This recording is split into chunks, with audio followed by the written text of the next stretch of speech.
À l'approche de Noël, le commerce en ligne à nouveau pointé du doigt avec cette gigantesque fraude que l'on découvre ce matin. La révélation du quotidien Les Échos, dont vous êtes le directeur de la rédaction, Nicolas Barré. Bonjour. Bonjour Marion. Vous levez le voile sur une fraude massive à la TVA.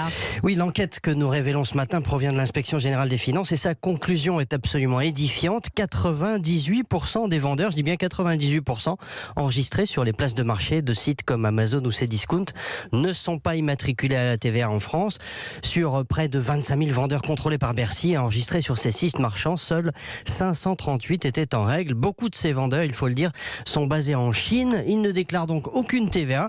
Et au fond, les consommateurs y trouvent leur compte. Quand on achète un produit sur une place de marché en ligne, on se demande rarement qui est le vendeur. On fait confiance à l'intermédiaire, Amazon par exemple, pour être livré. Oui, et puis ce qu'on regarde, c'est surtout le prix. Exactement. Et le rapport de Bercy pointe bien le problème. Ces vendeurs qui fraudent la TVA bénéficient, je cite, d'un avantage prix de 20% par rapport aux sociétés qui remplissent leurs obligations légales, créant une distorsion de concurrence majeure. Le rapport ajoute que les montants en jeu sont considérables. Alors combien?